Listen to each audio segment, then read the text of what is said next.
Oke, kita lanjut ke materi selanjutnya ya, klasifikasi sistem.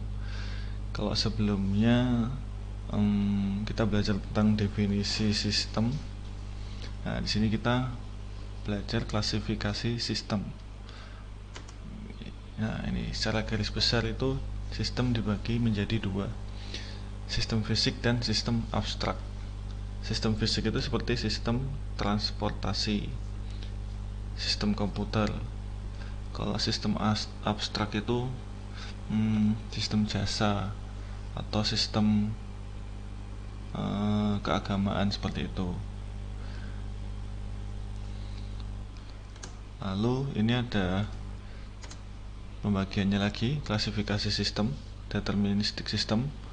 Itu contohnya program komputer melaksanakan secara tepat sesuai dengan rangkaian instruksinya. Sistem penggajian, karena sistemnya sudah ditentukan ya. Kalau probabilistik sistem itu sistem penilaian ujian, sistem pemasaran, karena masih tidak dapat ditentukan dengan pasti, seperti itu. Lalu open system, ini sistem yang memiliki sifat adaptasi, dapat menyesuaikan dengan lingkungan, seperti contohnya sistem organisasi.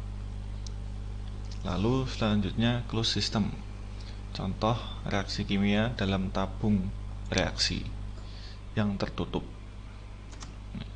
Relatively closed system, ini sistem yang tertutup tetapi tidak tertutup sama sekali. Sistem komputer, contohnya sistem ini menerima masukan yang telah ditentukan sebelumnya dan mengolah keluaran yang juga telah ditentukan sebelumnya, tidak terpengaruh oleh luar sistem.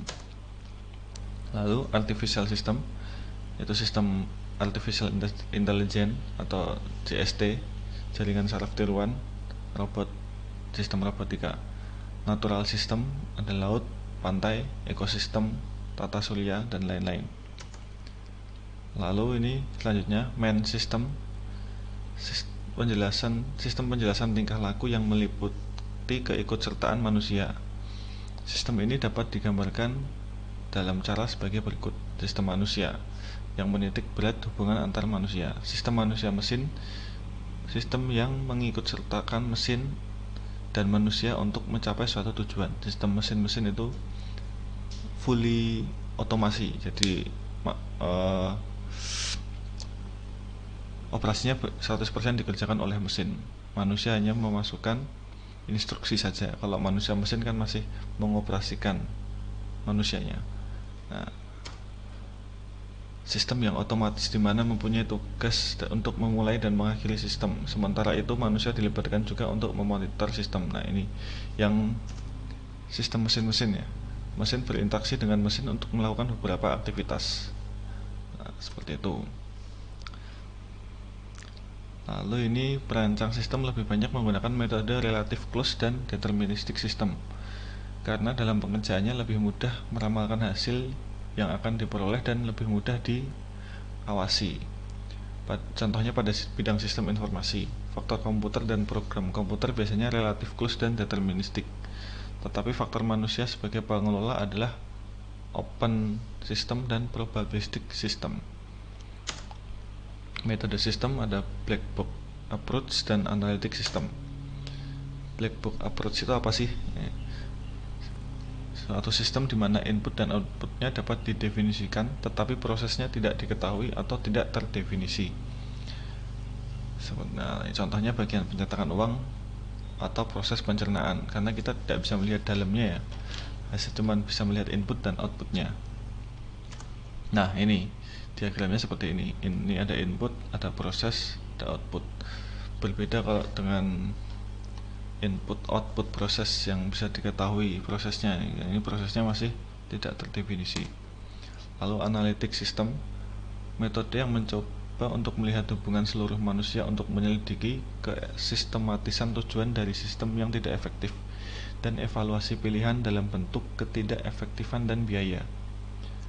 Metode ini beberapa langkah diberikan seperti di bawah ini. Menentukan identitas dari sistem apa yang diterapkan, batasannya, apa yang dilaksanakan sistem tersebut. Lalu ini menentukan tujuan dari sistem, bagian-bagian apa saja yang terdapat dalam sistem, bagaimana bagian-bagian yang ada dalam sistem itu saling berhubungan menjadi suatu kesatuan sebuah sistem. Nah, lalu selanjutnya analisis sistem. Analisis sistem sendiri definisinya penguraian dari suatu sistem informasi yang utuh ke dalam bagian-bagian komponennya dengan maksud untuk mengidentifikasi permasalahan atau hambatan-hambatan yang terjadi dan kebutuhan yang diharapkan sehingga dapat diusulkan untuk perbaikan sistemnya ke depan. Tahap analisis merupakan tahap yang sangat penting karena kesalahan di dalam tahap ini dapat menyebabkan kesalahan di tahap selanjutnya. Ini skip saja.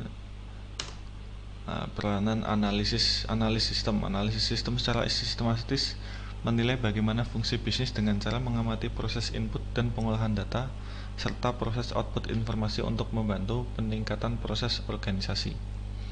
Nah, analisis sistem mempunyai 3 peranan penting, yaitu sebagai konsultan, sebagai ahli pendukung, sebagai agen perubahan. Sebagai konsultan itu maksudnya untuk mengkonsultasikan sistem ini sudah memenuhi kebutuhan perusahaan belum sih. Ahli pendukung itu untuk mendukung apabila ada staf yang masih kurang mengerti tentang sistem itu bagaimana sih. Nah, ini dibutuhkan analis sistem. Agen perubahan yaitu sebagai hampir mirip dengan konsultan tapi lebih ke arah jika ada sistem yang perlu diperbaiki. Nah, ini bisa masuk ke situ analisis sistem. Nanti kekurangannya apa gitu bisa. Nah, ini tugas analisis sistem ini seperti ini: mengumpulkan dan menganalisa semua dokumen, menyusun laporan dari sistem, merancang perbaikan, menganalisis dan menyusun perkiraan biaya yang diperlukan, mengawasi semua kegiatan terutama yang berkaitan dengan sistem yang baru tersebut. Nah, materinya sampai situ aja. Singkat saja ini tentang klasifikasi sistem. Nanti jika ada pertanyaan atau masih kurang jelas bisa ditanyakan di WA Group. Terima kasih.